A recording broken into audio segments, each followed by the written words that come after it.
Welcome to Cliff Palace. You did a great job crowding in together. Thank you guys. So the view that we have today, first and foremost, is not the view that you would have had when you called this place home. And it's not the view you would have had even 120 years ago. So on the way down, did any of you spot any of your neighbors in this area? Right across the canyon? Yeah. There's one really prominent Mesa top site over there called Sun Temple. And then there's a little one tucked away in the alcoves, lit up by the sun right now. It's called Kokopelli's house. It has nothing to do with Kokopelli, but it was a 16-room cliff dwelling, so about a tenth of the size of what's next to you here, and a lot harder to get to. So we don't visit that one. We come here instead. But Sun Temple is an especially fun place to go, actually. You can get there on the Mesa Top Loop, and it would have been built, and we don't know if it was ever occupied, but it was around at the same time as Cliff Palace. And it was from a spot close to Sun Temple in 1888 that the Wetherills first rediscovered Cliff Palace. And I say rediscovered because it's not like anybody ever completely forgot that it was here. But folks like the Wetherills, when they moved out here from back east, had no idea.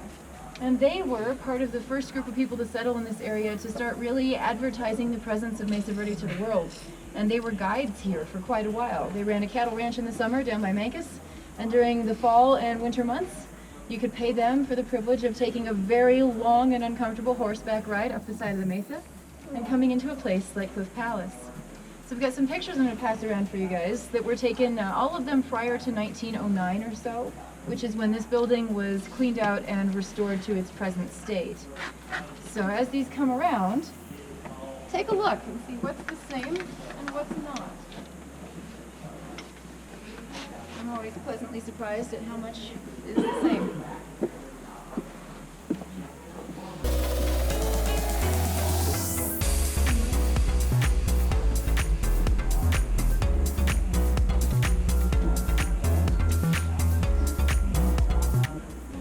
So if you lived in Cliff Palace, what do you think about that commute that we just made down? Would you want to do that every day? Back and forth? Why would you have to go up and down? What couldn't you get here? Right, there's no water in Cliff Palace. What about food? Kind of hard to garden down there. Yeah, so if you lived in the alcoves, you were making a journey up and down on a pretty regular basis to get to all of the other things that you need. This whole landscape would have been part of your home, not just the residence that you were in, not just your room block in the house. So when we look at places like Sun Temple or the other Mesa Top communities over there, or the Farview sites just 5 miles away up on the Mesa Top, all of this was part of an extended network. Think of it like knowing where the grocery stores are in your town. You'd have to know where to get resources for yourself. You might personally be farming up on the Mesa Top, or you might be trading for your food. So you'd have to know the system. You'd have to understand the landscape and what it could provide for you. And Cliff Palace is a really great example of the most basic but really reliable building materials that you can get from this landscape. Cliff Palace has 3 ingredients in its walls. What are they? Sandstone? What holds the stones together? Well, there's wood involved, but it doesn't hold the stones together. What holds them together? What's between them? Mortar. Mortar, mud. Absolutely. So you have sticks, stones, and mud holding this entire building together. And those have been the basic materials to make a home on this landscape for more than 1,000 years. They're still pretty effective, actually, if you live in a stick, stone, and mud home. It might not look like this, but from the very earliest days of digging pit houses into the ground and putting a roof of wood and mud over them, those have been the basic supplies, and they're doing a pretty darn good job.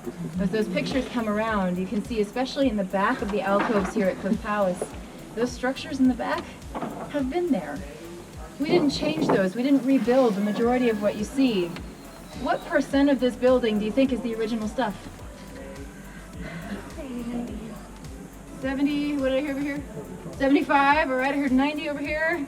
We're right in the middle. About 80% of Cliff Palace was here and is still here when it was rediscovered.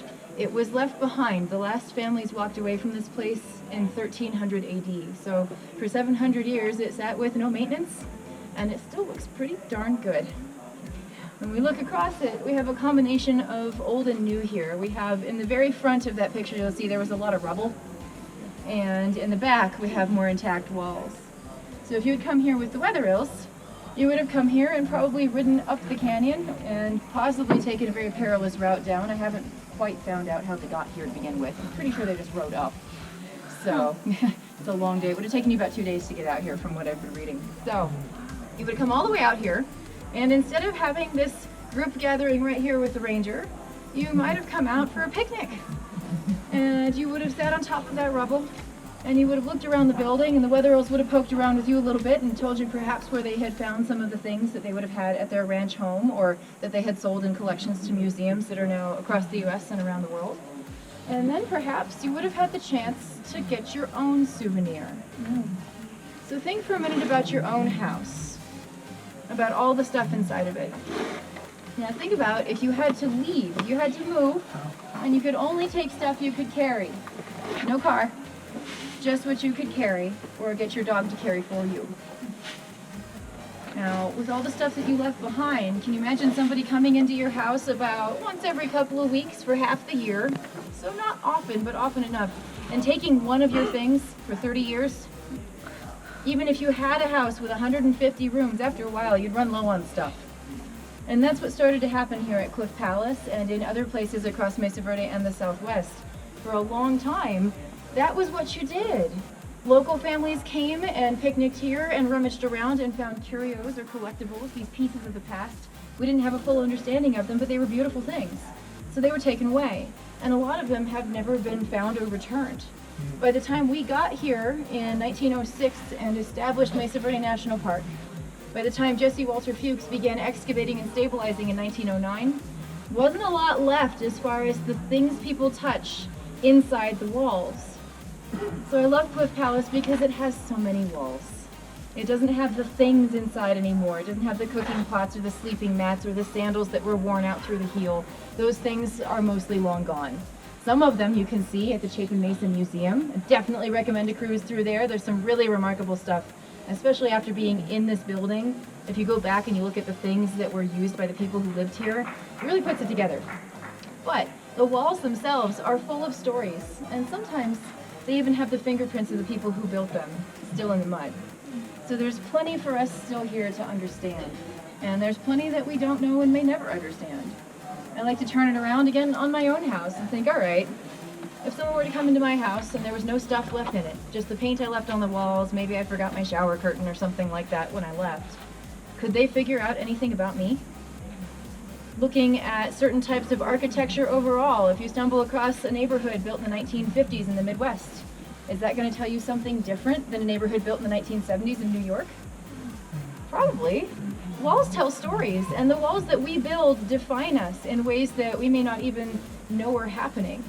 So when we come to Cliff Palace, we use the walls to define the people here. That's one of our foundations for our stories, for our understanding of life in a place that a lot of us aren't from and don't understand at all. Now, I grew up in the Southwest, and I can't imagine having Cliff Palace as my full-time home. It's just so different from what we know now. But real people lived here and did real people things. They had arguments, they had parties, they had fun, they moved away. So I try to hold all of those things together and listen to their stories in the walls. This is still a home. The people who lived here may have physically left, but their memories did not, and their descendants still live. We call the people who built this place the ancestral Puebloans. Anybody heard that phrase around lately? Yeah, what about Anasazi? Who grew up hearing that one? Yeah, they are the same thing. Anasazi is a phrase that we're trying to get rid of. It's not from the language of the Pueblo people. It's from the Navajo language. And when it was first used, actually by the Weatherills, it was to them translated as ancient people, ancient ones, ancient ancestors. But it can also come across as enemy ancestors or ancient enemy. Not friendly. The living people today live in 21 communities in New Mexico, Arizona, and even North Texas. And they still have their traditions and memories from this place and the others that they journeyed through to get to where they are now. Just like we carry things with us or have them passed down through our families, especially those of us who can trace our roots to other places or who are visiting from other places today. It all fits together. So when we respect this place, we understand that there are people living now that have a 2,000-year history tied to this landscape, and that their memories are in the walls too. So for the next part of our program today, I would like to know what you all want to know. We're going to take our group down into the center of the building, and we're going to get closer to those walls and check them out. On the way down, I'd like you to ponder. If you have a burning question about something, you're probably not the only one who wants to know. Something about Cliff Palace or the people who built it.